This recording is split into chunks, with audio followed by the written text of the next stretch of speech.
Hallelujah. Amen. Praise God. தேவனுடைய குமாரன் இல்லாதவன் ஜீவன் இல்லாதவன் என்று சொல்லப்படுகிறது. கிறிஸ்து இயேசுவை உடையவர்கள் மாத்திரமே ஜீவனை உடையவர்கள் என்று வேதம் சொல்லுகிறது. புரியுதா உங்களுக்கு?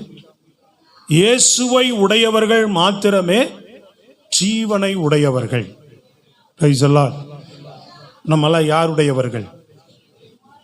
நம்மெல்லாம் யாருடையவர்கள்? முதல்ல அதை சொல்லுங்க. நம்மெல்லாம் யாருடையவர்கள்? வாயை திறந்து பதில் சொல்லணும். யாருடையவர்கள் கேட்டேன். நம்மெல்லாம் யாருடையவர்கள்?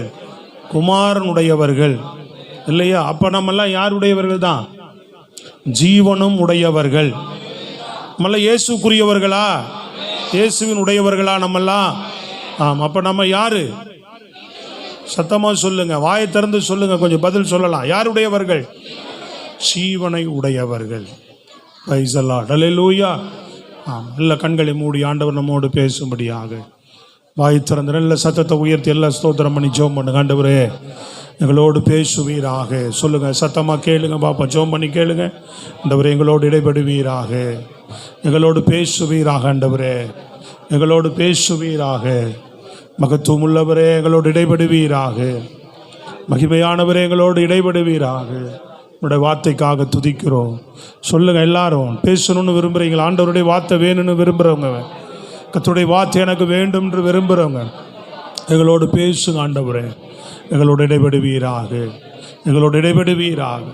ஜீவனுள்ள இயேசுவின் மூலம் வேண்டுகிறோம் நல்ல பிதாவே, ஆமென். அப்போ இயேசுவை உடையவர்கள் ஜீவன். எப்படியெல்லாம் நாம் ஜீவனுடையவர்களாக இயேசு நம்மை மாற்றினார் என்று சொல்லி ஒரு 4 காரியங்களை நாம் பார்த்து ஜெபிக்க போகிறோம். சரியா? இயேசு எப்படி நம்மை ஜீவனுடையவர்களாய் அவர் மாற்றினார் என்று சொல்லி நாம் பார்த்து ஜெபிக்க போகிறோம். கவனமாய் செய்தியின் மேலே உங்கள் கவனம் இருக்கட்டும். யோவான் புஸ்தகம் முதல் குறிப்பு 6ஆம் அதிகாரம் 48வது வசனம் எடுத்து வாசிங்க. 6 யோவான் 6:48. ஜீவ அப்பம் நானே. ஜீவ அப்பம் நானே. என்ன சொன்னார் இயேசு?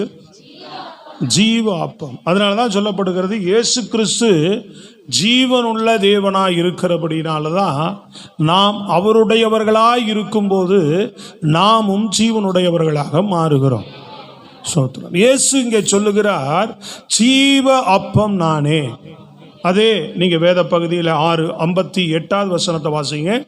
6ஆம் அதிகாரத்திலே வானத்தில் இருந்து இறங்கின அப்பம் இதுவே. வானத்தில் இருந்து இறங்கின அப்பம் இதுவே. இது உங்கள் பிதாக்கள் புசித்த மன்னாவை போல் அல்ல. மன்னாவை போல் அல்ல. அவர்கள் மரித்தார்கள். இந்த அப்பத்தை புசிக்கிறவனோ என்றென்றைக்கும் பிழைப்பான் என்றார். என்றென்றைக்கும் பிழைப்பான் என்று சொல்லுகிறார். கரங்களை தட்டி சொல்லுங்க பாப்போம். நல்ல பிளமா தம்பிகள்லாம் கொஞ்சம் சகோதரர்கள் மத்தியில் ஒரு விழிப்பு, உற்சாகமா. செய்தி மேல எல்லாரும் கவனம் இருக்கா? இங்க மட்டும் சத்தமா ஒரு அலையிலையா சொல்லுங்க பாப்போம். நல்ல கையை உயர்த்தி பலமான ஒரு அலையிலையா சொல்லுங்க. Praise God. ஹல்லேலூயா. ஆம், கவனிங்க. இயேசு சொல்லுகிறார், நான், இங்க கவனிக்கிறீங்களான்னு, ஜீவ அப்பம் அப்படின்றார். இயேசு நமக்கு ஜீவ அப்பமா வந்தார். உங்கள் பிதாக்கள் புசித்த மன்னாவை போலல்ல, இந்த அப்பத்தை புசிக்கிறவன் அவன் என்னன்னைக்கும் பிழைப்பான். அவர்கள் மரித்தார்கள், நீங்கள் பிழைப்பீர்கள் சொல்லுகிறார் இல்லையா? நம்ம பரிசுத்த பந்தியில இன்னைக்கு இந்த அப்பத்தை புசிக்க வருகிறோம். இந்த அப்பத்தை புசிக்கும் போது ஆண்டவர் சொன்னார், என்னை புசிக்கிறவன் என்ன, நான் பிழைத்திருக்கிறது போல நீங்களும் பிழைத்திருப்பீர்கள் என்று சொன்னார். அப்பம் என்று சொன்னால் வார்த்தை. அப்பம் என்று சொன்னால் வார்த்தை. அது ஸ்தோத்திரம். அல்லேலூயா. இயேசு கிறிஸ்து வார்த்தையானவர். இயேசு கிறிஸ்து எப்படிப்பட்டவர்? வார்த்தையானவர் மாம்சமாகி. யோவான் புஸ்தகம் 1ஆம் அதிகாரத்தில் எடுத்து வாசிங்க. 14வது வசனம். யோவான் 1:14. அந்த வார்த்தை மாம்சமாகி கிருபையினாலும் சத்தியத்தினாலும் நிறைந்தவராய் நமக்குள்ளே வாசம் பண்ணினார். அவருடைய மகிமையை கண்டோ அது பிதாவுக்கு ஒரே பேரானவருடைய மகிமைக்கு ஏற்ற மகிமையாகவே இருந்தது. ஆமென். அல்லேலூயா சொல்லுங்க சத்தமா. நல்லா சொல்லணும். அல்லேலூயா சொல்லணும். கையை உயர்த்தி பிரைஸ் எல்லாம் அல்லேலியா சொல்றது கர்த்தரை மகிமைப்படுத்துகிற வார்த்தையப்பா. ஏன் வெக்கப்படுற? எவ்வளோ வார்த்தைகளை பேசுறியே, தேவனை உயர்த்துகிற வார்த்தையை பேசுறதுக்கு என்ன உனக்கு பெரிய யோசனை உங்களுக்கு சொல்லுங்கப்பா. அல்லேலூயா. வாயே வர மாட்டேன் சோத்திரம். தேவனை மகிமைப்படுத்துறதுக்கு வாய் வர மாட்டேங்குது. உலகத்தில் தேவையற்ற வார்த்தைகளை எவ்வளோ பேசுகிறோம். உனக்கு எனக்கும் வார்த்தையை கொடுத்தது அவர் தான். எத்தனையோ பேர் ஊமையாக இருக்கிறாங்க பேச முடியாமல். உனக்கு எனக்கு பேசுகிற கிருபையை கொடுத்துருக்கிறாரு. அல்லேலூயான்றது அவரை மகிமைப்படுத்துகிற வார்த்தை தானே. கையை தட்டி நல்லா தான் ஒரு அல்லேலூயா ஆமேன்னு சொல்லுங்க பார்ப்போம். நல்லா வாயை திறந்து. 100 தரம் கேட்டாலும் சொல்ல மாட்டீங்க பார்த்தீங்களா? நேற்று அதனால தான் இந்த பாஸ்டர் வந்து சொல்கிறார், அங்கெல்லாம் சொல்லவே மாட்டாங்களாம். அல்லேலூயா சொல்லு ஆமேன்னு சொல்லுன்ட்டு சொல்லவே மாட்டோம். அவங்களே என்ன பண்ணுவாங்க, அவங்களே வார்த்தைக்கு வார்த்தை ஆமேன் அல்லேலூயா வந்து கைகளை தட்டி ஆவியில் நிரம்பி துதிப்பாங்களாம். அதான் ஏங்க இப்படி உட்காந்துக்கிறான்னு கேட்குறாரு அவர். விளங்குதா இல்லையாங்க? 1000 தரம் கேட்டாலும் இங்கே அல்லேலூயா வர மாட்டேங்குது, ஆமேன் வர. அப்படியே இடிச்ச புலி மாதிரியே உட்காந்துருக்குறோம். தேவனை மகிமைப்படுத்த வந்திருக்கிறோம். கர்த்தருடைய பிள்ளைகள் நம்ம. உலகத்தான பாருங்க, அரசியல்வாதிக்கும் சினிமா நடிகர்களுக்கும் எவ்வளோ கோஷம் போடுறான். ஜீவனுள்ள தேவனை தான் இப்போ தான் பார்த்துட்டு இருக்கிறோம். தேவனை நம்மள ஜீவனுள்ளவர் தானே. செத்த பிரேதம் அவன் சொல்கிறான், சங்கீதக்காரன் சொல்கிறான், மரித்தவர்கள் உம்மை துதிப்பார்களோ, புழுதி உம்மை துதிக்குமா ஆண்டவரே. நான் உயிரோடு இருந்தால் நான் உங்களை துதிப்பேன்னு சொல்கிறான். கொஞ்ச நாள் எனக்கு ஜீவனை கூட்டி கொடுங்க. நல்லா அல்லேலூயா சொல்லி நல்லா வாயை திறங்க. சோத்திரம். அல்லேலூயா. வரமாட்டேது பாருங்க. அப்போ கூட இப்படி தான் சோத்திரம். பேசினாதான் என்ன, ஏன் பேசவே மாட்டீங்களா? நீங்கள்லாம் வாயே திறக்க மாட்டீங்களா? சோத்திரம். பிரைஸ் எல்லாம் எல்லாத்தையும் பேசதானே செய்கிறீங்க. எவ்வளோ கதை அடிக்கிறோம், எவ்வளோ பேச்சு பேசுகிறோம். தேவனை மகிமைப்படுத்துறதுக்கு போய் ஊர் கதை, அடுத்தவனை குறை சொல்லி கதை இல்லையா? வீடு வீடாக போய் உட்காந்து என்ன பண்ணுறான், அவன் அப்படி இப்படி அப்படி இது அப்படி எவ்வளோ குறைகளை சொல்லி பேசிட்டு கிடக்கிறோம்.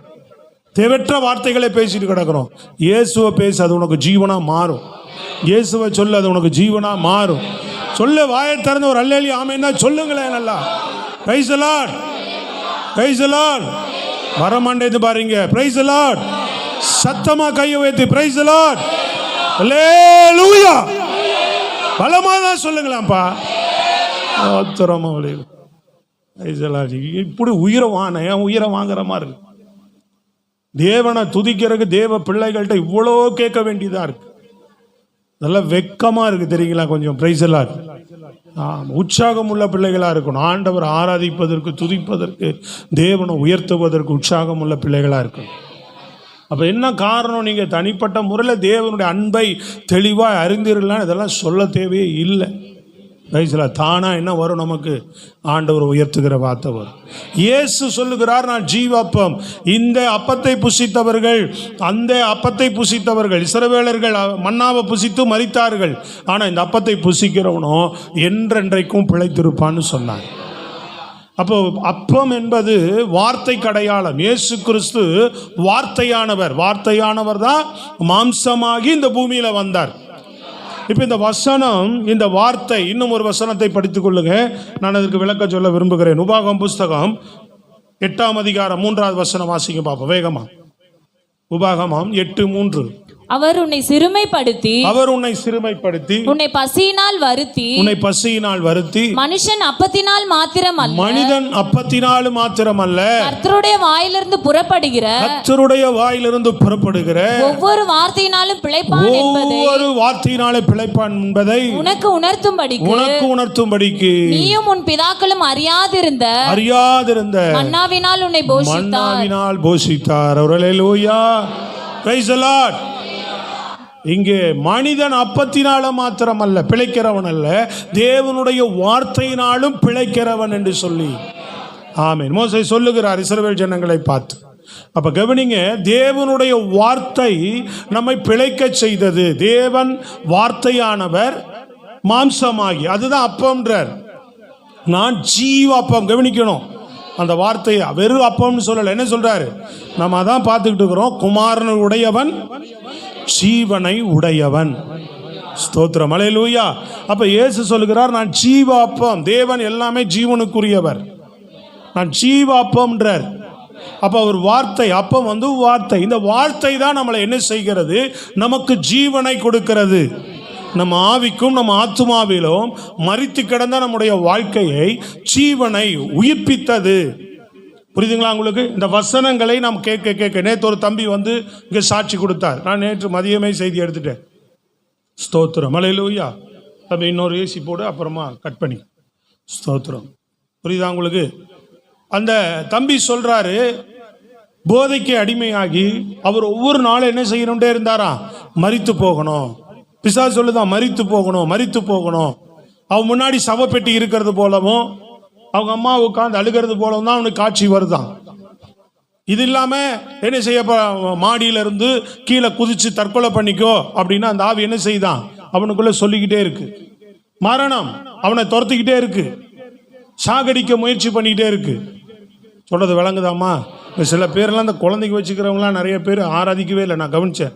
வெளியில் போக்குவரத்துமாக தான் இருக்கிறீங்க. உங்களை ஆராதனை முடிஞ்சோடனே இந்த குழந்தைக்கு வச்சுருக்கலாம் என்னை பார்த்துட்டு தான் போகணும். சோத்திரம். சரியா? இது ஒழுங்கு கிடையாது. சுத்தமாக ஆராதிக்க மாட்டேங்க.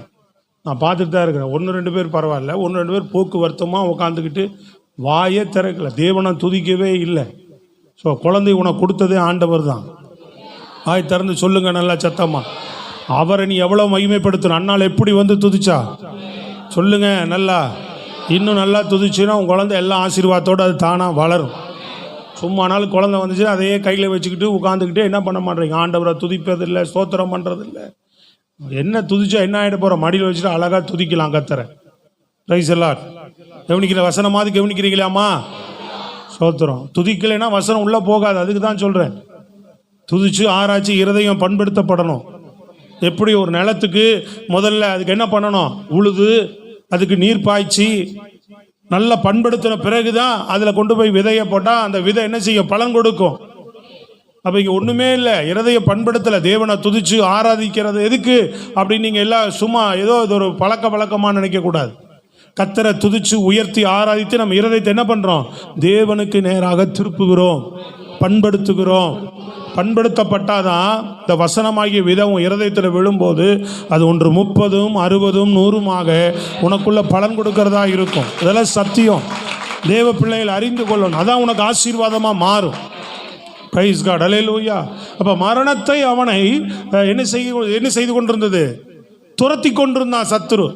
ஆனால் அந்த அவனுடைய கடைசி நேரத்தில் ஒரு சிஎஸ்சி பேக்ரவுண்ட்லேருந்து வந்ததுனால கடைசியாக முழங்கால் பட்டி ஜெபிச்சிருக்கிறான். எனக்கு வாழ பிடிக்கல, எனக்கு ஒன்றும், நான் சாகரை தவிர எனக்கு ஒன்றும் தெரியல, நீங்கள் என்னை எடுத்துக்கன்னு சொல்லும்போது நீ சாக வேண்டாம், உன்னை நான் வாழ வைப்பேன்னு சொல்லி ஆண்டவர் வார்த்தை கேட்டதோட பலப்பட்டு வசனங்களை எடுத்து நீதிமொழிகளில் ஒரு அம்மா சொன்னாங்களாம் வாசிக்க சொல்லி, அந்த வசனங்களை வாசிக்க போய் அதுலேயும் அப்படி தான் போட்டிருக்கு, உன் இருதயத்தை எனக்கு தா அப்படின்ற வார்த்தை. அந்த வசனத்தை படித்து அதோட வார்த்தையின் மேலே ஈர்ப்பாகி இன்னைக்கு வசனத்தை வாச்சு போதையிலேருந்து அடிமையிலேருந்து விடுதலை ஆகி மரணத்துக்கு போகணுன்றவன் அதிலிருந்து விடுதலை ஆகி இன்னைக்கு பைபிள் கிளாஸில் ரூபனோடு சேர்ந்து 2 வருஷம் படிப்பு முடிச்சிட்டான். அடுத்தது பாஸ் ஆக போகிறான். அடுத்தது அநேகரை உயிர்ப்பிக்கிறவனா மாற்ற போகிறான். எல்லாம் தான் கையை தட்டி சொல்லுங்கள் அல்லேலூயா. விளங்குதான் உங்களுக்கு? எப்படி தேவ வசனம். நாங்களும் மரித்து போக வேண்டியவங்க தான். உங்களுக்கு முன்னாடி நிற்கிற நானும் 30 வருஷம் ஆயிட்டு இருக்கோம் நான் மரிச்சிருந்தா. Price the Lord. இந்த தேவ சத்தம், இயேசு உங்களை வாழ வைப்பார். நீங்கள் எதுக்கும் பயப்படாதீங்க.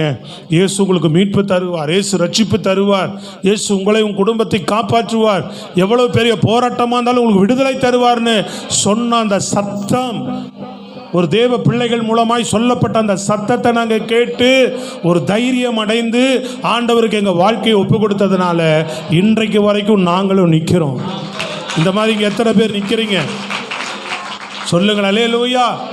பல நேரங்களிலே, பல வேளைகளிலே, பல சமயங்களிலே தேவனுடைய வார்த்தை உன்னை தேற்றுகிறது, தேவனுடைய வார்த்தை உன்னை ஆறுதல் படுத்துகிறது, தேவனுடைய வார்த்தை உன்னை என்ன செய்கிறது? இன்னும் வாழ வேண்டும் நம்பிக்கையை கொடுக்கிறது. உனக்கு நம்பிக்கை ஊட்டக்கூடிய வசனங்கள் இது. உனக்கு ஜீவனை கொடுக்கக்கூடியது. இம்மையிலும் அருமையிலும் ஜீவனை கொடுக்கக்கூடிய வார்த்தைகள், தேவனுடைய வசனங்கள், தேவனுடைய சத்தியங்கள். ஸ்தோத்திரம், அல்லேலூயா. இல்லை சத்தமாக தான் சொல்லுங்களேன் பிள்ளைஸ். அப்போ இந்த வசனம் ஜீவ அப்பம் அப்படின்றார். இயேசு ஜீவ அப்பமாக இந்த பூமியில் வந்தார். அவர் எப்படி வந்தார்? அவர் ஜீவ அப்பம். அதான் வார்த்தை, வார்த்தையானவர். இயேசு யாருங்க? வார்த்தையானவர். அல்லேலூயா. அப்போ அந்த வார்த்தை தான் சுவிசேஷத்தின் மூலமாக மாத்திரமல்ல, இன்றைக்கு எவ்வளவோ வார்த்தைகள் நம்மை தொடர்ந்து வர வர இந்த வசனங்கள் நம்ம என்ன செய்து கொண்டே இருக்கிறது? நம்ம சரீரத்தை மறுரூபப்படுத்துகிறது, உயிர்ப்பித்து கொண்டிருக்கிறது. மரணத்துக்கு ஏதுவான சரீரம், இந்த ஆத்துமா மரணத்துக்கு ஏதுவானது. இந்த ஆத்துமாவையும் சரீரத்தையும் தேவனுடைய வசனம் என்ன பண்ணிட்டே இருக்கு? நம்மளை உயிர்ப்பித்து கொண்டே இருக்கிறது.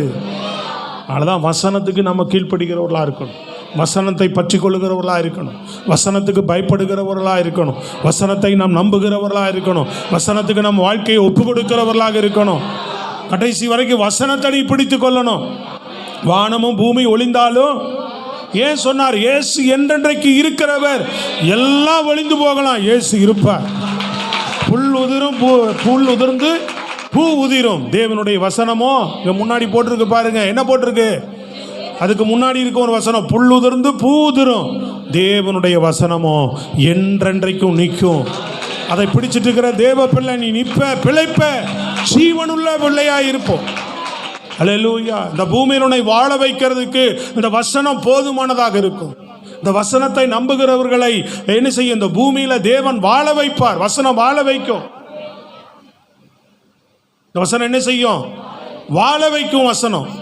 இந்த வசனம் உன்னை நிலைநிறுத்தும், உனக்கு விடுதலையை கொண்டு வரும், உனக்கு நன்மையை கொண்டு வரும்.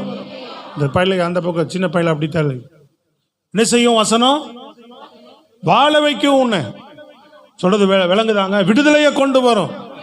எத்தனை பேர் தரித்திரத்தில் இருந்தவர்கள் தேவனுடைய வசனத்தை நம்பி நம்பி சொல்லி சொல்லி பெரிய ஒரு ஆசீர்வாதங்களை, பெரிய நன்மைகளை பெற்றவர்கள் எத்தனை பேருங்க? சொல்றது விளங்குதாங்க? ஒண்ணுமில்லாத அடித்தளத்தில் கிடந்தவர்கள் தேவனுடைய வசனம். நீங்க யோசேப்பை குறித்து சொல்லும் போது என்ன போட்டிருக்கு? வசனம் அவனை புடமிட்டுதான். ஏற்ற நேரத்தில் அந்த வசனம் புடமிட்ட பின்பு என்ன செய்தது? தேவன் கிரியை செய்தாராம். பார்வோன் வந்து அவன் கட்டுகளை அவிழ்க்க சொன்னார், அவனை எல்லாவற்றுக்கும் மேலாக உயர்த்தினார் என்று போட்டிருக்கிறது. வசனம் நம்மளை புடமிட்டு புடமிட்டு நம்ம வசனத்தை நம்பி பற்றி கொண்டு நின்றிருந்தான் யோசேப்பு. வசனத்தை பிடித்து கொண்டு நின்றவர்கள், வாக்கு தத்தத்தை பிடித்து கொண்டு நின்றவர்கள், வசனத்தை நம்பினவர்கள், தேவ வார்த்தையை நம்பினவர்கள் யாரும் விழுந்து போனதே இல்லை வேதத்தில். சொல்றது விளங்குதாங்க? ஆபிரகாம் வெறும் வசனத்தை ஒப்பு கொடுத்து நம்பி வந்தவர் தான். பெரிய ஆசீர்வாதங்களை பெற்றார், பெரிய நன்மைகளை பெற்றார் அவர். யாக்கோபு ஆண்டவர் பேசின வார்த்தையை நம்பி தான் ஒப்பு கொடுத்துட்டு போறான். கோலும் கையுமா போற ஆண்டவரே, நீங்க என்னை ஆசீர்வதிங்கன்னு சொல்லிட்டு போனான். அவன் ஆசீர்வதிப்பான் தான் ஆண்டவர் வாக்கு கொடுத்தார். அவர் சொல்லியபடி அவன் ஆசீர்வதித்தார். சொல்லுங்க அல்லேலூயா. தேவ வசனத்தை நம்புங்க, அது ஜீவன் உள்ளது. மனிதர் பேசுற குடுகுடு படிச்சுட்டு பேசிட்டு போறான் பாத்தீங்களா, அந்த வார்த்தைகள் இது. மனிதன் கொடுக்கிற வாக்குகள் பலிக்காது, நிக்காது. தேவனுடைய வார்த்தை நிற்கும், தேவனுடைய வசனம் நிற்கும். வாழ்க்கையில கண்டிப்பா கிரியை செய்யும், நிச்சயமா கிரியை செய்யும். அது என்றைக்கு இருந்தாலும் வாழ்க்கையில கிரியை செய்தே தீரும். ஒரு நாள் தவறி விழாதுன்னு சொல்லப்பட்டிருக்கிறது. புரியுதுங்களா உங்களுக்கு? இஸ்ரவேலர்களுக்கு தேவன் சொன்ன வாக்கு தத்தங்கள் ஒன்றும் பூமியிலே தவறி விழவில்லையா, அத்தனையும் தேவன் வார்த்தையினாலே நிறைவேற்றினார்னு போட்டிருக்கு. சாலமோன் சொல்லுகிறான், எங்க அப்பாவுக்கு வார்த்தையினாலே நீங்க வாக்கு கொடுத்தீங்க ஆண்டவரே, இன்றைக்கு உங்க கரத்தினாலே செய்து முடித்திருக்கிறீங்கன்னு சொல்றோம். சொல்றது விளங்குதாங்க? எத்தனை பேர் விசுவாசிகள் வசனத்தை நம்புறீங்க? சரிசமா பிரதர்ஸ், நீங்க தான் உங்க குடும்பத்தை தூக்கி நிறுத்துறவங்க, நீங்க தான் உங்க குடும்பத்தை அடுத்த நிலைக்கு கொண்டு போறவங்க. இல்ல வாலிபர்கள் இருக்கிறீங்க, அடுத்த கட்டத்துக்கு உங்க வாழ்க்கையை நகர்த்தி கொண்டு போறவங்க. இயேசுவை நம்புற நீங்க அவருடைய வசனத்தை அதிகமா நம்பணும், வாக்கு தத்தங்கள் அதிகமா நம்பணும், வார்த்தைகள் அதிகமா நம்பணும். அது இந்த பூமியில் உன்னை வாழ வைக்கிறது மாத்திரமல்ல, மறுமைக்கு உன்னை கொண்டு போகக்கூடியதா இருக்கிறது. அதான் ஜீவன். விளங்குதாங்க? விளங்குதாங்க? நித்தியத்துக்குரியவர்களா இந்த வசனம் உன்னை மாற்றும். இந்த வசனத்தை உட்கொள்ளுகிறவர்களா இருக்கணும். சொல்றது விளங்குதாங்க? வசனத்தை உட்கொள்ளுகிறவர்களா இருக்கணும். ஜீவனா நமக்கு மாறணும். இந்த வசனத்தை உட்கொள்றோம்னா புரியுதுங்களா? ஆகாரம் நம்ம சாப்பிட்டோன்னு என்ன பண்ணுது? அந்த அப்பம் நம்ம உட்கொண்ட பிறகு அது நமக்கு ஜீவனா போதா? போய் ரத்தத்தில் கலக்குதுங்க. அது வேண்டிய சத்துவத்தை கொடுக்கறதுனால தான் நமக்கு ஜீவன், உயிரோடு இருந்துகிட்டு இருக்கிறோம் இல்லையா? சரீரத்துக்கு, இந்த உலக பிரகாரமான வாழ்க்கைக்கு, நித்தியத்துக்குரிய வாழ்க்கைக்கு நீ பிழைப்பதற்கு இந்த வசனத்தை நீ புசிக்க புசிக்க, இந்த வசனத்தை கேட்டு கேட்டு நீ உட்கொள்ள உட்கொள்ள அப்படின்னா நீ இந்த வசனத்தின்படி வாழ வாழ உன் வாழ்க்கை ஜீவனா மாறும். நித்திய ஜீவனுக்குள்ள நீ பிரவேசிப்ப.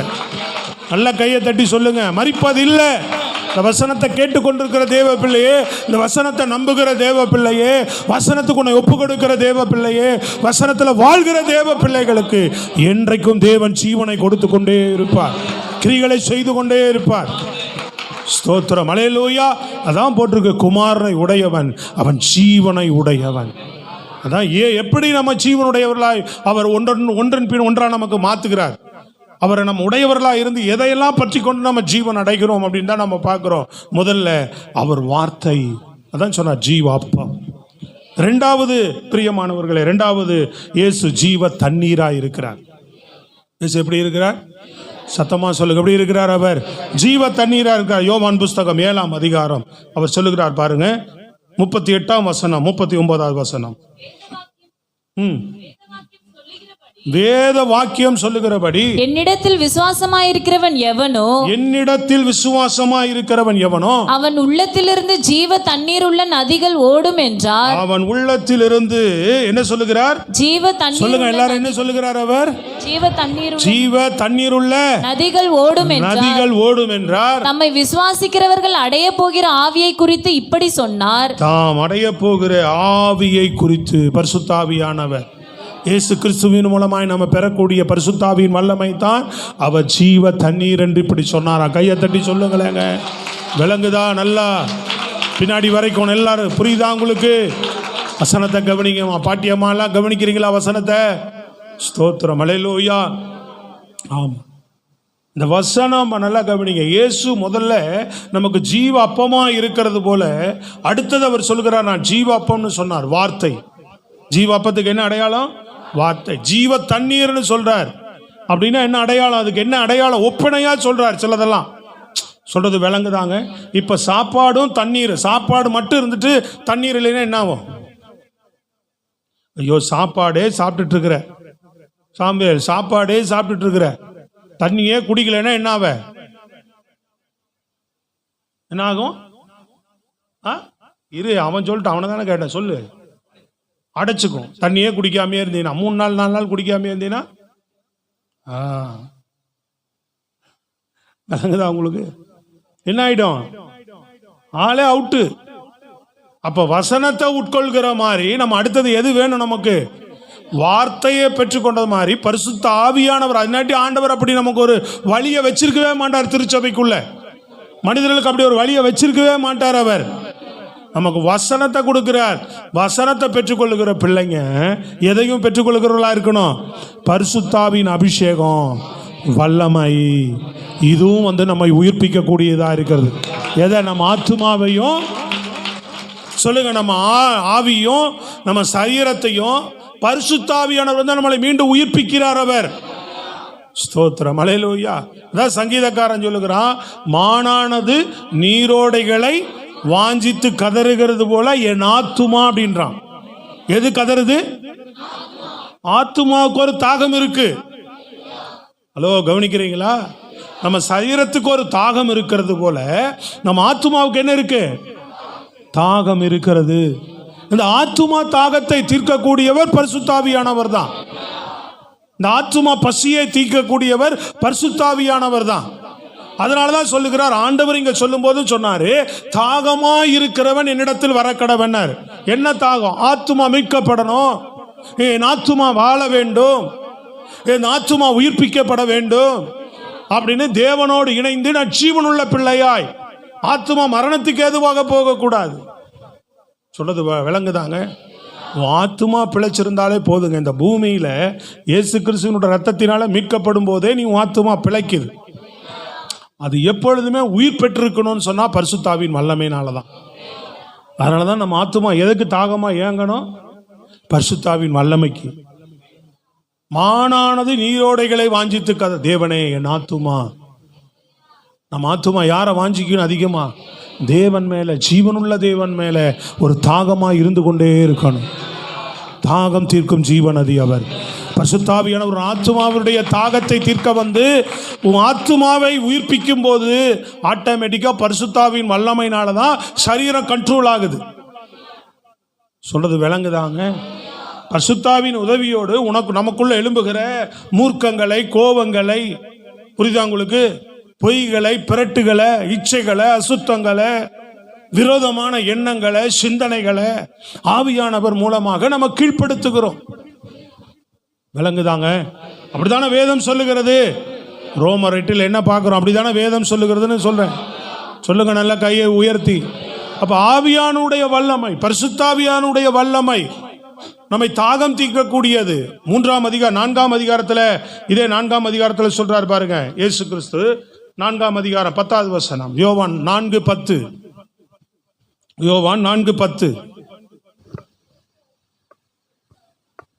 இயேசு அவளுக்கு பிரதியுத்தரமாக, நீ தேவனுடைய ஈவையும் தாகத்துக்கு தா என்று உன்னிடத்தில் கேட்கிறவர் இன்னார் என்பதையும் அறிந்திருந்தாயானால் நீயே அவரிடத்தில் கேட்டிருப்பாய். அவர் உனக்கு ஜீவ தண்ணீரை பாருங்க. நீ எனக்கு வேணும்னு கேட்டிருந்தா அவர் உனக்கு என்ன கொடுத்திருப்பார்? அவர் ஜீவ தண்ணீரை கொடுத்திருப்பார். சத்தமா சொல்லுங்க, எதை கொடுத்திருப்பார்? உனக்கு ஜீவ தண்ணீரை கொடுத்திருப்பார். என்றென்றைக்கும் தாகம் இல்லாத தண்ணீர் அப்படின்னு தட்டி சொல்லுங்களேன் நல்லா. பரலோகத்துக்கு நீங்க போனீங்கன்னு சொன்னா அங்க சொல்லப்படுகிறது ஜீவ கனிகள் இருக்குமா. என்ன கனி? வாயை திறந்து சொல்லலாம் நல்ல சத்தமா. என்ன கனி இருக்கும்? ஜீவ கனிகள். அந்த கனியை நீ புசிக்கலாம். ரெண்டாவது என்ன ஓடிக்கிட்டு இருக்கும்? ஆண்டவருடைய சிங்காசனத்திலிருந்து ஜீவ தண்ணீர் ஒரு நதி. இது ரெண்டு மட்டும்தான் நமக்கு ஆகாரம். அங்க இதை இந்த கனியை புசிக்கிறவனும் இந்த தண்ணீரை பானம் பண்ணவனுக்கு தாகம் எடுக்காது, பசியும் எடுக்காது. அதான் சொல்லப்படுது. பரலோகத்தில் என்ன இல்லை? பசியும் இல்லை, தாகமும் இல்லை. அவரே நமக்கு அப்பமாக ஜீவ தண்ணீராக இந்த பூமியில ஏற்றுக்கொண்டதுனால அங்கே அவர் நமக்கு அப்பமாக ஜீவ தண்ணீராக இருக்கிறார். நல்ல ஜீவனோடு கையை தட்டி, புரியுதா உங்களுக்கு? நல்ல பலமா கர்த்தரை மகிமைப்படுத்தி ஒரு அல்லேலூயா சொல்லி ஆமென் சொல்லி துதிங்க பார்ப்போம். பிரைஸ் தி லார்ட், அல்லேலூயா. தேவனுக்கு மகிமை உண்டாகட்டும். நல்ல கவனிங்க. அப்போ நம்ம ஆவியானவர் அப்பமாகிய அந்த வார்த்தை அடையாளமாக சொல்லுகிறோம். ஊமையை ஒன்றொன்றுக்கு ஊமை சொல்லுவார். நீங்க அதை விளங்கி கொள்ளணும். அப்பம்னா என்னது? சொல்லுங்க, என்னது? தேவனுடைய வார்த்தை. அவர் தான் வார்த்தை. அதான் சொல்றாரு. இந்த அப்பத்தை அப்படின்னு சொல்றாருன்னா இயேசு காரணம் அதுதான். இதை புசிக்கிறவன் அப்படின்னா அவர் வார்த்தையானவர். ஸோ வார்த்தை தான் மாம்சமாக அந்த பூமியில் வந்தது. அந்த மாம்சம் தான் உனக்கு எனக்கு பாவ நிவர்த்தி செய்து கொடுத்தது. அந்த அப்பத்தை தான் நம்ம இப்போ புசிக்கிறோம். அவர் ஜீவனுள்ள அப்ப நம்ம கொடுத்திருக்கிறார். இதை புசிக்கும் போது நமக்கு இன்றைக்கு வாழ்வு உண்டு, ஜீவன் உண்டு. மரித்து போகிற சரீரம் உயிர்ப்பிக்கப்படுகிறது, ஜீவனுள்ள சரீரமாய் மாறுகிறது. ரெண்டாவது ஆவியினாலும். ரெண்டாவது என்ன கொடுக்கிறார் நமக்கு? பரிசுத்த ஆவியானவர். அதனால தான் கனப்படுத்துங்க ஆவியானவரை. தாகத்தோடு கேட்டுக்கிட்டே இருங்க. ஆவியானவருக்கு வாழ்க்கையை ஒப்பு கொடுத்து உங்கள் வாழ்க்கையில் பயணம் பண்ணுங்க. அதுதான் உனக்கு ஜீவனா மாறினாட்டு உனக்கு மரணத்தை கொண்டு வந்துடும். புரியுதுங்களா? வசனத்தை விட்டேனாலும் உனக்கு மரணம் வந்துடும். அதான் குமாரன் இல்லாதவன் ஜீவன் இல்லாதவன் அப்படின்னு போட்டிருக்கு. குமாரனை உடையவன் தான் ஜீவனை உடையவன். ஏம்மா, இந்த உலகத்தில் நீ சரீரத்தில் வாழ்ற அது பெரிய விஷயமே அல்ல. கவனிக்கிறீங்களா? கொஞ்சம் கவனிக்கிறீங்களான்னு கேட்டேன். ஒரு நித்தியத்துக்கு போகிறதுக்கு, மகிமையுள்ள பரலோகத்தில் நீங்கள் போய் பிரவேசிப்பதற்கு, நித்திய ராஜ்யத்தை நீங்கள் நித்தியம் சொல்லப்படும். அது நித்திய ஜீவன் சொல்லப்படுது. அதுதான் என்ன சொல்லப்பட்டிருக்கு? ஜீவன். ஜீவன் உள்ள இடம் அது. என்றென்றைக்கும் வாழக்கூடிய, நித்தியமாய் ஜீவனோடு வாழக்கூடிய ஒரு இடம் அது. அதுக்கு இங்கே நம்ம என்ன செய்யறவளா இருக்கணும்? வசனத்தை விட்டுறக்கூடாது. வார்த்தையானவரை நம்ம விட்டுறக்கூடாது. பரிசுத்த ஆவியானவரை விட்டுறக்கூடாது. ஒரு அல்லேலூயா ஆமென். பின்னாடி இருக்கிறவங்கள நல்ல சத்தமா ஆமென். பரிசுத்த ஆவியானவரை விட்டுறக்கூடாது. ஆவியானவரே என்னை நடத்துங்க, எனக்கு உதவி செய்யுங்க, என்னோடு கூட இருங்க. சொல்றது விளங்குது? அழகா உங்களை நடத்துவாருங்க. நீங்க அவரோடு பேசி பழகி பாருங்க, அப்பதானே தெரியும். ஒருத்தர் கேட்கறது இல்லையே.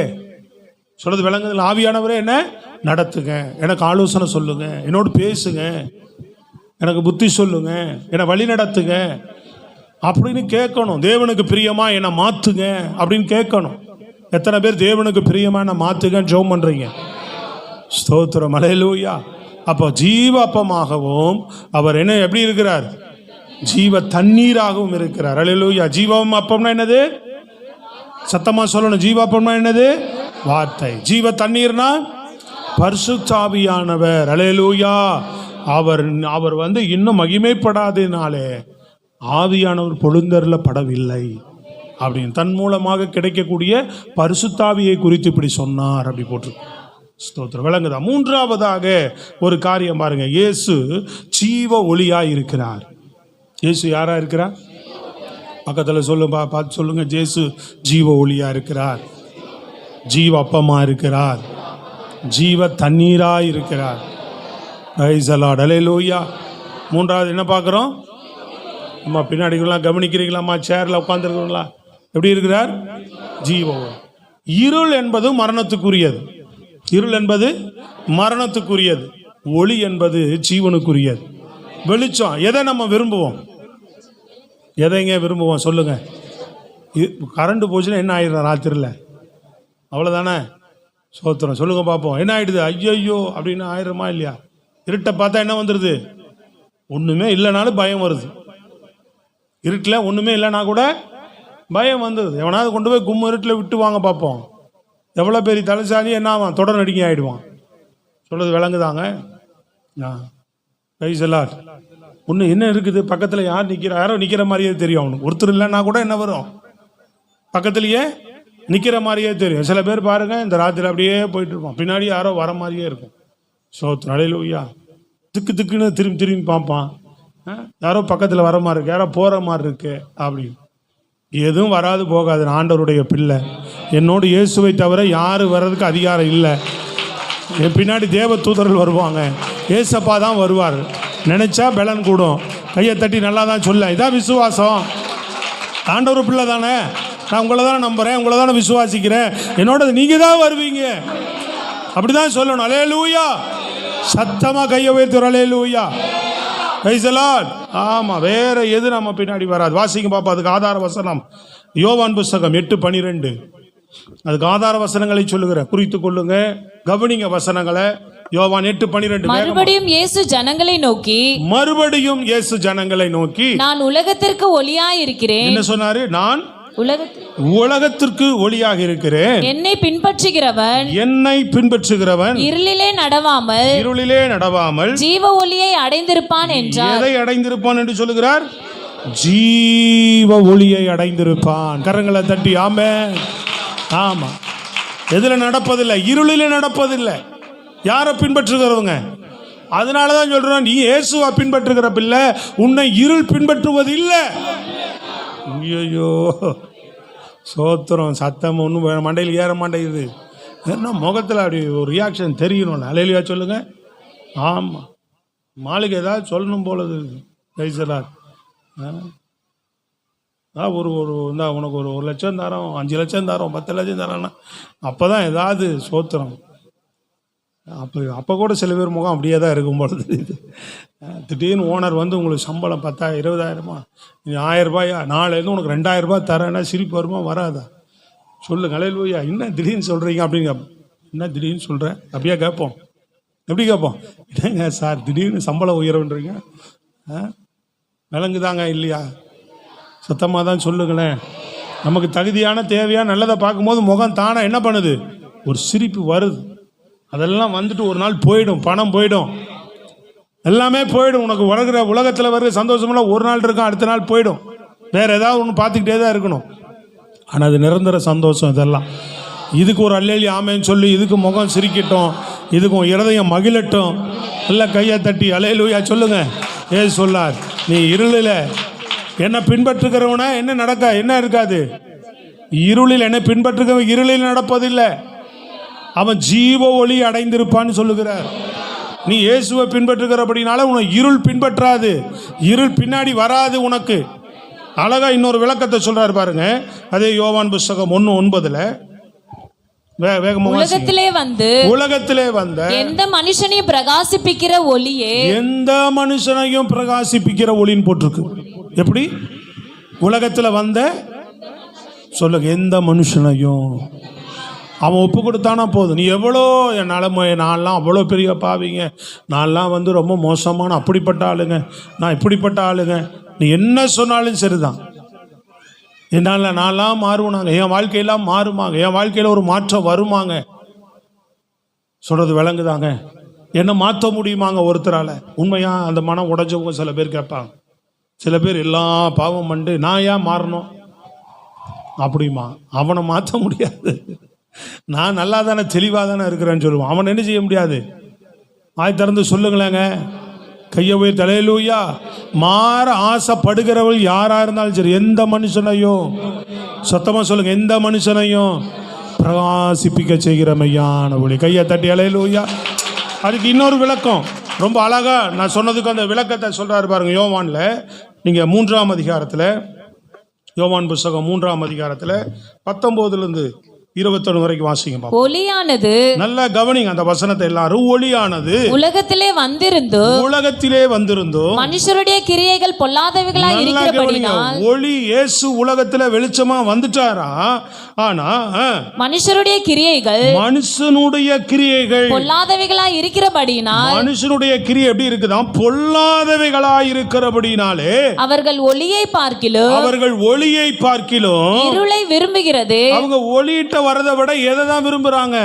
இருளுக்குரிய வாழ்க்கை, இருட்டில் போறதுன்றதை விட இருளுக்குரிய காரியங்கள், பாவ செயல்கள், அந்தரங்க பாவங்கள், இதை அவர்கள் விரும்புவதனாலே அந்த ஆக்கினை தீர்ப்புக்கு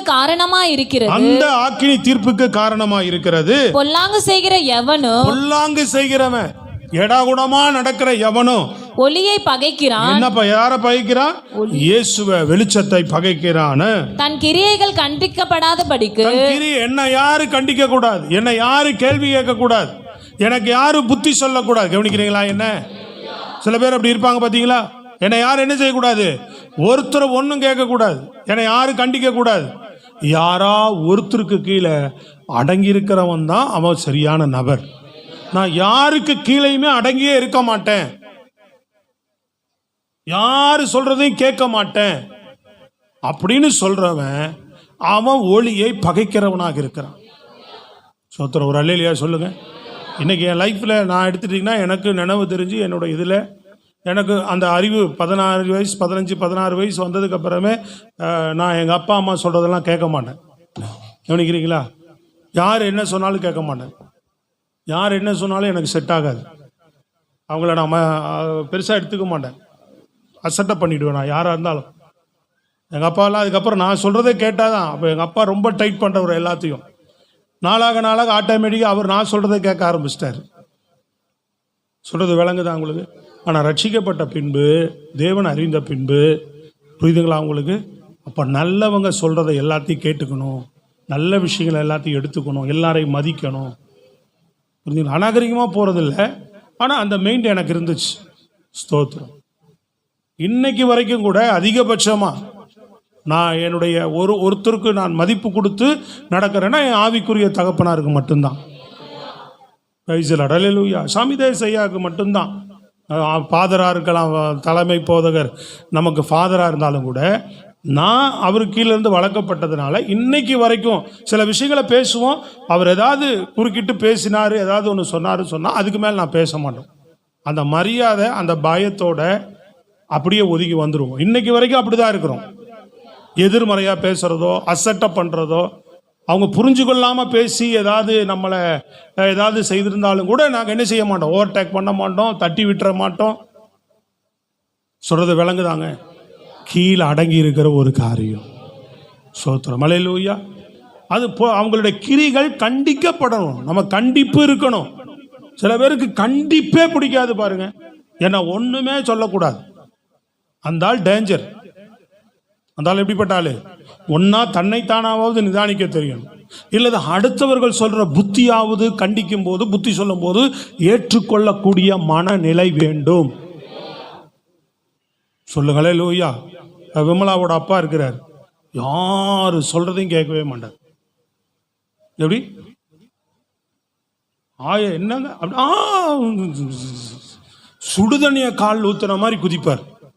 சோத்திரம். தெரியாம கல்யாணம் ஆன புதுசுல அப்புறம் தான் போக தெரிஞ்சுக்கிட்டேன், அவர் டைப்பே இதுதான் அப்படின்னு. சோத்திரம். கல்யாணமான புதுசுல கொஞ்ச நாள் கழிச்சு, அவருக்கு ட்ரிங்க் பழக்கம் இருக்குது, தெரியாது எனக்கு. அப்புறம் கொஞ்ச நாள் கழிச்சு நான் ஒரு வருஷம் அப்படி இருக்கும். ஒரு முறை வீட்டில் இருந்து நல்லா பேசுவார், விளம்பார், ஊரு என்ன தலையிலாலாம் வச்சு பார்ப்பார். வீட்டுக்கு போனோம். ஆனால் இந்த ஒரு வெளியில் வரும்போது எல்லாம் ரைட்டு தான், நம்ம ஆண்டவர் பிள்ளையாச்சே, சொல்லி தானே ஆகணும், எல்லாம் கரெக்டு தான். இந்த குடியை கொஞ்சம் விட்டீங்கன்னான்னு சொல்ல கூட இல்லை, அங்கே போய் நிற்கிறார். எங்கே போய் நிற்கிறாரு? அப்படி வந்து என் வண்டியெல்லாம் பிடிச்சி ஸ்டாண்டெல்லாம் எடுத்து இப்படி மாப்பிள்ள பார்த்து இருந்தேன். சோத்திரம். நான் இதெல்லாம் பார்க்கும்போது நான் எப்போவுமே அந்த தப்பு இருந்தால் சொல்லி போடுவேன், இது வந்து சரியில்லையாங்க அப்படி நல்ல பழகிறவங்கள்ட்ட கூட இப்படி சொல்லுவோமே அப்படின்ட்டு. எல்லாம் ஓகே தான், ஆனால் அந்த குடியை அப்படின்னு பாருங்க அங்கே போய் நிற்கிறார். அவங்க கீழே ரோட்டில் இருந்து ஒரு மேலே வீட்டு திண்டில் போய் நிற்கிறார். சோத்திரம். அல்லேலூயா. பேசுங்க, அவ்வளோதான். வேற என்னன்னு சொல்லக்கூடாது, என்ன எதுவுமே என்ன கேட்கக்கூடாது, எதுவுமே நான் புத்தியெல்லாம் சொல்லக்கூடாது, எனக்கு எதுவுமே சொல்லக்கூடாது. நாம் அப்படியே தான் இருக்கிறார் இன்னைக்கு வரைக்கும். ஒரு அலையில சொல்லுங்க பார்ப்போம், சத்தமாக சொல்லுங்களேங்க. அவங்க கிரிகள் நிறைய பேர் கண்டிக்க, அவங்க இருதயம் அப்படி கடினமான இருதயம். சில பேரெல்லாம் நிறைய பேரை பார்த்துருக்குறேன், பயங்கர கல்லில் நார் உரிக்க முடியுமா? நான் நிறைய தடவை கேட்பேன், கல்லில் சில கல்லில் நாரே உரிக்க முடியாது, என்ன சொன்னாலும் கேட்காது. சோத்திரம். அல்லேலூயா. நான் அப்படிப்பட்ட ஆளுங்கெல்லாம் தண்ணி தொளிச்சு விட்டுறது. அவங்க நினைக்கிறாங்க பெருசாக இதெல்லாம், நான் தண்ணி தொளிச்சு விட்டாச்சு. அல்லேலூயா சொல்லுங்க பார்ப்போம்.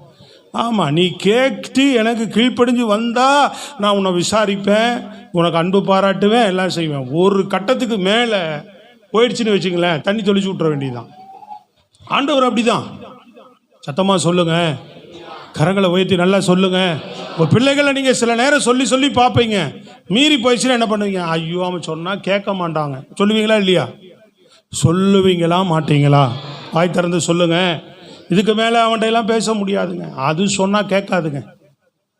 சொல்லுவீங்களா மாட்டீங்களா? யார்ட்டி சொல்லுவீங்களா? ஐயோ அவங்கெல்லாம் கேட்க மாட்டாங்க அப்படின்னா அதுதான்.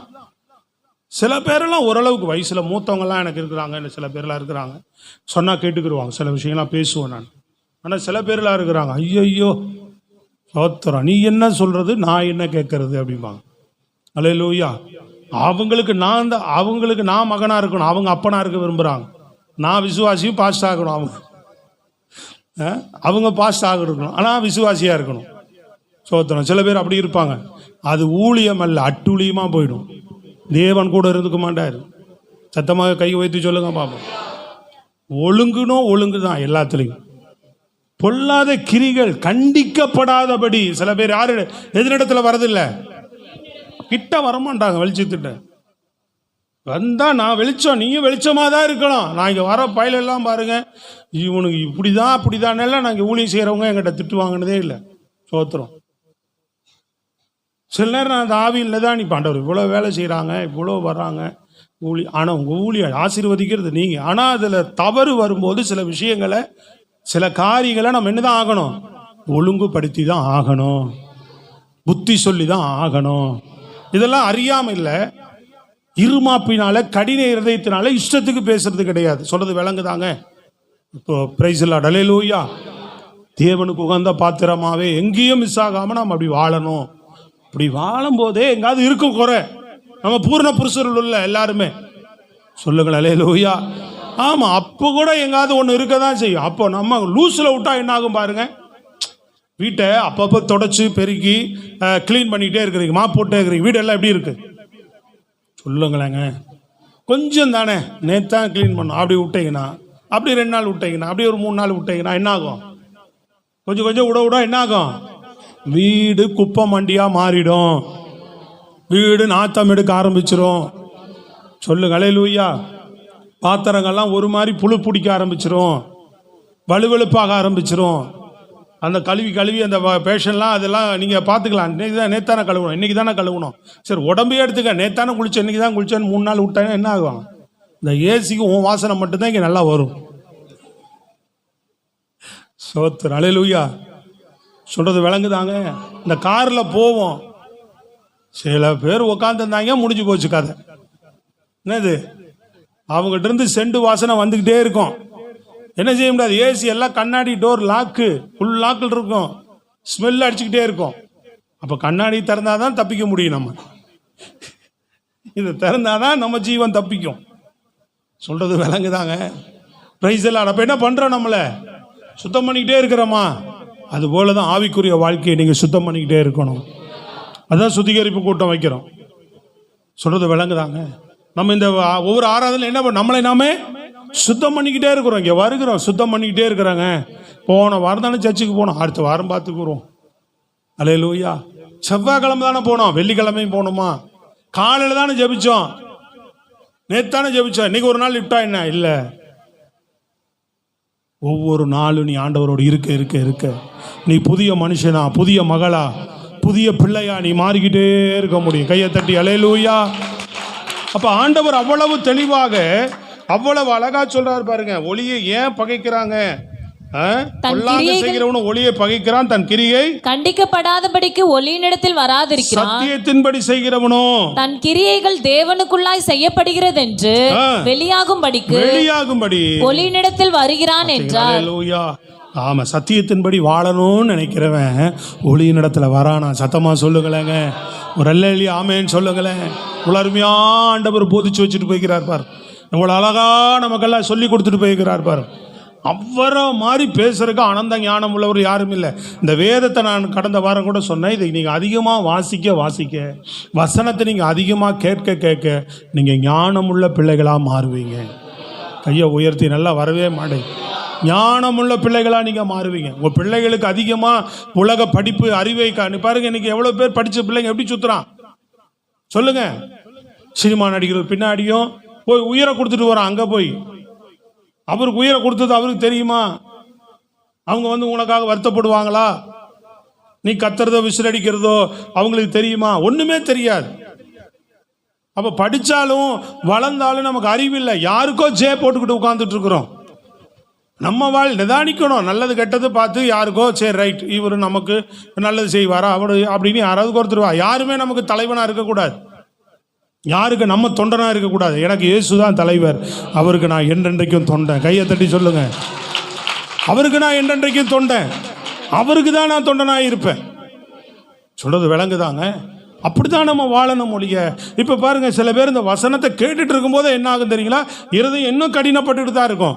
வசனம் வருதே, வார்த்தை வருதேன்னு அந்த வசனத்துக்கு இருதயத்தை என்ன பண்ண மாட்டாங்க, அதான் வரமாட்டாங்க. ஒளி இடத்துல வர்றதுக்கு அவங்க என்ன போட்டாலும் திரும்பவே மாட்டாங்க. ஐயோ வார்த்தை வருது, நாங்கெல்லாம் உணர்வோம், ஐயோன்னு இருதயத்தை திருப்புவோம். நான் கடந்த முறை சொன்னேன், எனக்கே பேசுறார் இயேசு சொன்னார், உனக்கு தாண்டா பேசுற பரிசேயன் சரிசேயனுக்கு சொல்றார். இந்த கல்லின் மேல் மோதுகிற நொறுங்கி போவான், இது எவன் மேல் விழுமோ அவன் நசுங்கி போவான் ஆண்டவர் சொன்னார். மோதுகிற நொறுங்குவான், விழுந்தான் நீ நசுங்கி போவேன்னு சொன்னார். பரிசேயர் சரிசேயரை பார்த்து சொன்னார். அவங்க ரெண்டு பேரும் பார்த்து சொன்னாங்களாம், இவர் நம்மளை பார்த்தல்லவா சொல்லுகிறார். ஆமாண்டா, உன்னதான் சொன்னார் அவரு. இதை கேட்டுட்டு நம்மளவெல்லா சொல்றாருன்னு உணராம கொல்ல தேடினார்களாம் அவரை. அப்ப கூட அவர் அடிக்க தான் தேடினார்களாம். அவங்க இருதயம் அவ்வளவு கல்லா இருந்தது. சொல்றது விளங்குதாங்க? கையை உயர்த்தி நல்லா சத்தமா சொல்லுங்க. அப்ப தன்னை தான் சொல்றாருன்னா என்ன பண்ணோம்? ஆண்டவரே எங்களை பத்தி நாங்க அப்படிப்பட்டவர்களா, அப்படிலாம் நாங்கள் உங்களுக்கு விரோதமாக செயல்பட மாட்டோம் ஆண்டவர்கிட்ட ஒப்புரவாகாம என்ன பண்றாங்க? அப்பவும் அவரை கொல்ல தேடினார்கள் இருக்கும். அப்போ சில பேர் என்னதான் வசனம் கேட்டாலும் ஆண்டவரே இறங்கி வந்தாலும், மகனே நீ மனம் மாறு அப்படின்னா நீங்க யாருன்னு கேட்பான் ஆண்டவர். அப்போ கூட மாற மாட்டான். என்ன நேரடியாக வந்து அற்புதம் அத்தியாயங்கள் செய்தாலும் அதிசயம் செய்தாலும் சில பேருடைய இருதயம் மாறாது, சில பேருடைய குணம் மாறாது. உலகத்தான் பாடிட்டு இருக்கிறான் பார்த்தீங்களா? சோத்திரம், அவன்லாம் தீர்க்கதரிசி. மாறாத ஐயா, மாறாது, மனமும் குணமும் மாறாது. அல்லேலூயா. பாருங்க, அவன் நம்ம பைபிளை வச்சு எவ்வளோ அழகா பாடுறான். சத்தமாக சொல்லுங்களேங்க வாய் திறந்து, நல்ல கைகளை உயர்த்தி பின்னாடி. மாறாத ஐயா, மாறாது, மனமும் குணமும் மாறாது. மனம் மாறுமா? பூ வாசனை பூ தான் வரும். சேத்து வாசனையில் அப்போ அதில் போய் பூ வாசனை எதிர்பார்த்தா கிடைக்குமா உனக்கு? அதுதான் சொல்றாரு. நல்ல இருதயம் நல்ல மனுஷங்கிட்ட போய் நல்ல காரியத்தை எதிர்பார்த்தா உனக்கு கிடைக்கும். ஒரு டைப்பான ஆளுகிட்ட போய் நீ எதிர்பார்த்தா எப்படி கிடைக்கும்? சொல்றது விளங்குதாங்க? அப்ப யார்கிட்ட வரணும் நம்ம? ஆனாலும் வசனம், ஆனாலும் எப்பவுமே ஆண்டவர் எல்லாத்தையும் சொல்லுங்க. ஆனாலும் எந்த மனுஷனையும் பிரகாசிக்க செய்கிற ஒளி. நீ இன்னைக்கு ஒப்பு கொடுத்தா உன்னை அவரால் பிரகாசிக்க செய்ய முடியும், உன்னை வெளிச்சமாக்க முடியும், இருளை உன்னை விட்டு முற்றிலும் அகற்ற முடியும். அவர் வெளிச்சத்தில் உன்னை அவரால் நடத்த முடியும். தேவனாலும் கூடாதது ஒன்றுமே கிடையாது. அல்லது நான்காவது காரியம் சொல்லி முடிக்கிறேன். இயேசு ஜீவன் தரும் நல்ல மேய்ப்பர். யாரு? இயேசு. முதல்ல என்ன சொன்னேன்? சத்தமா, இயேசு ஜீவப்பம். ரெண்டாவது, சகோதரர்களும் கொஞ்சம் குரலை வைத்து சொல்லாம, ரெண்டாவது என்னது? ஜீவ தண்ணீர். ஜீவ இயேசு ஜீவ ஒளி. இயேசு ஜீவம் தரும் நல்ல மேய்ப்பர். யோவான் 10:11. நானே நல்ல மேய்ப்பன், நானே நல்ல மேய்ப்பன், நல்ல மேய்ப்பன் ஆடுகளுக்காக தன் ஜீவனை கொடுக்கிறான். ஆமென், அல்லேலூயா. சத்தமா தான் சொல்லணுமே, ஜீவனை கொடுக்கிறார். இந்த மேய்ப்பர் எப்படிப்பட்டவர்? தன் ஆடுகளுக்காக, நமக்காக அவர் ஜீவனை கொடுக்கிறாரா. பாவத்தில் மரித்து கிடந்த நம்ம, அல்லேலூயா, ஆமா, மரணத்துக்கு ஏதுவான நமக்கு அவர் என்ன பண்றார்? நல்ல மேய்ப்பன், நமக்கு ஜீவனை கொடுக்கிற நல்ல மேய்ப்பராக இருக்கிறார். இன்னொரு வசனம் வாசிங்க, அதே 10:15 வாசிங்க பார்ப்போம். 18. நான் என்னுடையவைகளை அறிந்திருந்தேன். நல்லா கவனிங்க. நான் என்னுடையவைகளை அறிந்திருக்கிறேன், என்னுடையவைகளால் அறியப்பட்டும் இருக்கிறேன், என்னுடையவர்களால் அறியப்பட்டும் இருக்கிறேன், ஆடுகளுக்காக என் ஜீவனையும் கொடுக்கிறேன். ஆடுகளுக்காக. ஆடுகளுக்காகனா ஆடுகள்லாம் யாரு சொல்லுங்க சத்தமா? யாரு? நாம தான் ஆடுகள். அல்லேலூயா. ஏன் தாவீது தேவன் அரசனா தெரிந்து கொண்டா தெரியுங்களா? அவன் ஆடுகளை ஒரு சிங்கம் பிடிச்சிட்டு போகுது, ஐயோ இது என்ன நம்ம போனால் சிங்கம் நம்மளை வாரிட்டு போயிருமேன்னு இல்லை விட்டுலாம, ஒரு ஆட்டை அப்பா கொடுத்த பொறுப்பில் ஒரு ஆடை விட்டுறக்கூடாது அப்படின்னு சொல்லி சிங்கத்தோட சண்டை போட்டு சிங்கத்தின் வாயை கிழிச்சு போட்டுட்டு ஆட்டை வாயிலிருந்து தூக்கிட்டு வந்துட்டானான். ரெண்டாவது ஒரு முறை கரடி ஆட்டை தூக்கிட்டு போயிடுச்சு. சோத்திரம், அல்லேலூயா. ஏன் அவள் கரடி கூட போய் சண்டை போட முடியுமா? ஒரு வாலியோ பையன் போய் சண்டை போட்டு கரடியின் தாடியை பிடிச்சி அடிச்சு, அல்லேலூயா, என்ன பண்ணிட்டானா, அதில் வாயிலேருந்து ஆட்டை ஜீவனோட தப்பிச்சு கூப்பிட்டு வந்துட்டான். பார்த்தான், இவன் ஆடையே இப்படி காப்பாத்துறானே. அல்லேலூயா சொல்லுங்க பார்ப்போம். அப்போ இஸ்ரவேல் தேசத்தை என் ஜனங்களை இவன் சரியா நடத்துவான் அப்படின்னு சொல்லி தான் அவருடைய கரங்களை கொடுத்தார். கரங்களை தட்டி சொல்லுங்களேன். ஏன் இந்த உலகம் முழுது இயேசுவின் கையில் ஆண்டவர் பிதா ஒப்பு கொடுத்தார்? வானத்தை பூமி சகலதை ஏற்றி ஏன் ஒப்பு கொடுத்தார்? அவர்களுக்காக ஜீவனை கொடுக்க முன் வந்தார். சத்தமா சொல்லுங்களேங்க. அவருக்காக, இயேசு உனக்காக எனக்காக ஜீவனை கொடுக்க முன் வந்ததுனால தான் எல்லா ஜனங்களையும் அவருக்கு கொடுத்தார், கீழே கொடுத்தார். ஸ்தோத்திரம், அல்லேலூயா. அவருடைய ஆத்ம வருத்தத்தின் பலனை கண்டு அவருக்கு என்ன பண்ணுவேன்? ஜனங்களை கொள்ளை பொருளாய் கொடுப்பேன்னு சொன்னார். இயேசு சொன்னார், நான் உயர்த்தப்படும் போது எல்லோரும் என்னென்றையில் இழுத்துக் கொள்வேன்னு சொன்னார். ஹல்லேலூயா. அடுத்து சொல்றாரு பாருங்க, இந்த தொழுவத்தில் உள்ளவைகள் அல்லாமல் வேறே ஆடுகளும் எனக்கு உண்டு, அவைகளையும் நான் கொண்டு வர வேண்டும். அவைகள் என் சத்தத்துக்கு செவி கொடுக்கும். அப்பொழுது ஒரே மந்தையும் ஒரே மேய்ப்பனும் ஆகும். நான் என் ஜீவனை மறுபடியும் அடைந்து கொள்ளும்படிக்கு, நல்லா கவனிங்க, நான் என் ஜீவனை மறுபடியும் அடைந்து கொள்ளும்படி அதை கொடுக்கிறபடியினால் பிதா என்னில் அன்பாயிருக்கிறார், ஒருவனும் அதை என்னிடத்திலிருந்து எடுத்துக்கொள்ள மாட்டான். நல்லா கவனிங்க, ஒருத்தருமே அவர் ஜீவன் அவரிடத்திலிருந்து எடுத்துக்கொள்ள மாட்டான, நானே அதை கொடுக்கிறேன். அவர் தான் கடைசியில பிதாவே நாவியை ஒப்பு கொடுக்கிறேன்னு ஒப்பு கொடுத்தார் ஒழிய, எடுக்கிறதுக்கு என்னதான் அவன் பாடுபடுத்தினால் உயிர் எடுக்க முடியாது. அவரை அதை கொடுக்கவும் எனக்கு அதிகாரம் உண்டு, அதை மறுபடியும் எடுத்துக்கொள்ளவும் எனக்கு அதிகாரம் உண்டு. 3ஆம் நாள் உயிரோடு எழும்பதற்கும் அந்த அதிகாரத்தை பிதா கொடுத்தார். இந்த கட்டளைகளை என் பிதாவினிடத்தில் பெற்றுக்கொண்டேன், இந்த கட்டளைகளை என் பிதாவினிடத்தில் பெற்றுக்கொண்டேன் என்கிறார். கரங்களை தட்டி சொல்லுங்களேன். தேவனுக்கு மகிமை உண்டாவதாக. அல்லேலூயா. அப்ப நல்ல மேய்ப்பனாகி இயேசு நமக்காக என்ன செய்தார்? ஆடுகளுக்காக ஜீவன் கொடுத்தார். ஜீவனை தரும் நல்ல மேய்ப்பன். அல்லேலூயா சொல்லுங்க. ஜீவன் தரும் நல்ல மேய்ப்பன் நமக்கு அவர். அப்போ நம்ம மரணத்துக்கு ஏதுவாக இருந்த நமக்கு, பாவத்துக்குள்ள இருந்த நம்ம மரணத்துக்கு ஏதுவாக இருந்த நமக்கு சிலுவையின் ரத்தத்தினாலே, அவருடைய மரணத்தினாலே நமக்கு ஒரு மீட்பை, எல்லாமே ஜீவனை கொடுத்துதா. ஜீவனை எதுக்குங்க கொடுத்தாரு? சொல்லும் புரியவே இல்லையா உங்களுக்கு? நம்ம ஜீவன் அடையும் படிங்க. சத்தமா சொல்லுங்க. நம்ம மரணத்துக்கு ஏதுவாக இருந்தவர்கள், நம்ம ஜீவனற்று இருந்தவர்கள், ஜீவனுள்ள தேவனாய கிறிஸ்து இயேசு அதான் சொல்லப்படுது, குமாரனை உடையவன் ஜீவனை உடையவன். அப்பமா வார்த்தையாகி அவர் அப்பமா நமக்கு நம்ம சரீரத்தையும் ஆத்மா உயிர்ப்பித்தார். அவர் உயிர் பெற்று போய் பரிசுத்தாவியை அனுப்பி நம்ம ஆவி ஆத்மாவை உயிர்ப்பித்து பரிசுத்தாவியினாலே நமக்கு ஜீவனா மாறுகிறார். ஸ்தோத்திரம், அல்லேலூயா. 3வது, ஒளியாய் நம்மளோடு கூடவே இருந்து, வெளிச்சமாய் நம்மளோடு கூடவே இருந்து, இருள் வந்துட்டா மறுபடியும் நமக்கு மரணம் வந்துடும். அதனால இருள் அணுகாதபடி வெளிச்சமாவே இருந்து நம்மளை பாதுகாக்கிறார். அல்லேலூயா. நல்ல மேய்ப்பராக, அல்லேலூயா, நமக்காக ஜீவனை கொடுத்தவர். ரோமர் புஸ்தகத்தில் அதான் சொல்லப்படுகிறது. 6ஆம் அதிகாரம் 22-23 வாசிப்போம். ரோமர் 6:20. இப்பொழுது நீங்கள் பாவத்தினின்று விடுதலையாக்கப்பட்டு தேவனுக்கு அடிமைகள் ஆனதினால் பரிசுத்தமாகுதல் உங்களுக்கு கிடைக்கும் பலன் முடிவோ நித்திய ஜீவன். முடிவு என்னது? நித்திய ஜீவன். பாவத்தின் சம்பளம் மரணம். பாவத்தினுடைய சம்பளம் மரணம். தேவனுடைய கிருபை வரமோ, நல்ல கவனிங்க, தேவனுடைய கிருபை வரமோ நம்முடைய கர்த்தராகிய இயேசு கிறிஸ்துவினால் உண்டான நித்திய ஜீவன். நித்திய ஜீவன். அல்லேலூயா. நல்ல சத்தமா சொல்லுங்க, அல்லேலூயா. ஆமா, நமக்கு கிடைத்த பலன் என்ன? நித்திய ஜீவன், நித்திய வாழ்வு, நித்திய மீட்பு.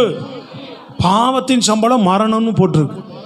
அந்த மரணத்தின் பிடியிலிருந்து ஜீவனுள்ள இயேசு தம்முடைய ரத்தத்தை கொடுத்து நமக்காக, நல்ல மேய்ப்பன் உங்களுக்காக ஜீவனை கொடுக்கிறேன்னு சொல்லி வந்தவர் உனக்காக எனக்காக ஜீவனை கொடுத்து, அல்லேலூயா சொல்லுங்க பாப்போம், அவர் ஜீவனை கொடுத்து கைசலார் உன்னை என்னை மீட்டிருக்கிறார். கரங்களை வைத்து ஒரு அல்லேலூயா சொல்லுங்க. அப்போ இதுதான் அது, நம்ம அவர்களுடைய பிள்ளைகளாகிய நாம் நம்ம ஜீவனுடையவர்களாக இருக்கிறோம். எப்படியெல்லாம் நம்மளை மீட்டார்னு பார்க்குறோம், எப்படியெல்லாம் நமக்குள்ள ஜீவனை கொண்டு வந்தார்னு பார்க்குறோம். அதுக்கு தான் சொல்ல, தொடர்ந்து ஜீவனோடு இருக்க நம்ம என்ன செய்யணும்னு பார்த்தோம். என்ன செய்யணும்? வார்த்தையை உட்கொண்டுட்டே இருக்கு. வார்த்தை தான் நம்மளை ஜீவனாக மாற்றி இருக்கு. இப்போ இந்த வார்த்தையை உட்கொண்டுட்டே இருக்கணும், வார்த்தையை கை கொண்டுட்டே இருக்கணும். பரிசுத்தாவியின் வல்லமையை நாடணும். பரிசுத்தாவியை பெறாதவர்கள் பெற்றுக்கொள்ள நாடணும், பெற்றுக்கொண்டவர்கள் அவரை வழிநடத்தும்படி நாடிக்கிட்டே இருக்கணும். ஸ்தோத்திரம், அல்லேலூயா. தொடர்ந்து எதிரே விரும்பிகிட்டே இருக்கணும். ஆண்டவரே ஒளி, நீங்கள் என்ன ஒளியில் வெளிச்சத்திலே நடத்துங்க. எதுலேயே நடக்கணும்? வெளிச்சத்தில். எதை விரும்பக்கூடாது? சத்தமாக சொல்லுங்க, எதை விரும்பக்கூடாது? இருளை விரும்பாமல் ஒளியாக இயேசுவின் இடத்துல கிரிகள் கண்டிக்கப்பட்டாலும், புத்தி சொன்னாலும், நம்மளை அட்வைஸ் பண்ணாலும் எங்கே தான் போக பிரியப்படணும்? வெளிச்சத்தின் இடத்துல போய்கிட்டே இருக்கணும். சத்தமாக ஒரு அல்லேலூயா ஆமென் வரமாட்டேன். பிரைஸ் தி லார்ட், அல்லேலூயா ஆமென். நல்ல மேய்ப்பர் எனக்கு, அவர் எனக்காக என்ன பண்ணியிருக்கிறார்? ஜீவனை கொடுத்தார். அவருக்கு உண்மையுள்ள பிள்ளைகளாய் நம்ம அர்ப்பணிக்கும் போது, ஒப்பு கொடுக்கும் போது நமக்கு மரணம் இல்லை, நித்திய ஜீவனை அவர் வைத்திருக்கிறார். இந்த பூமியில நீ ஆசீர்வதிக்கப்படுவ, மறுமையில நமக்கு இம்மையிலும் மறுமையில அவர் ஆசீர்வாதத்தை வச்சிருக்கிறார். ஜீவனுள்ள ஆசீர்வாதம் இந்த பூமியில் அவரால் கிடைக்கக்கூடியதெல்லாம் உனக்கு ஜீவனாக தான் இருக்கும், நிறைவுள்ளதாக இருக்கும், புரியுதுங்களா? ஆயுஸ் உள்ளதாக இருக்கும். அது ஒருவன் என்ன செய்ய முடியாது? கை வைக்கவே முடியாதுங்க. அவர் கொடுக்குற எந்த ஆசீர்வாதமும் அப்படிதான். எனக்கு அதை பெற்றுக்கொள்ளும்படியாக நம்ம தேவனுடைய கரத்தில் ஒப்பு கொடுப்போம். அல்லேலூயா. தொடர்ந்து அப்படியே நம்ம ஜெபத்தோடு பரிசுத்த பந்திக்கும் ஆயத்தமாவோம். எல்லாரும் எழுப்பி நிற்போமா? ஸ்தோத்திரம். நன்றி ஆண்டவரே.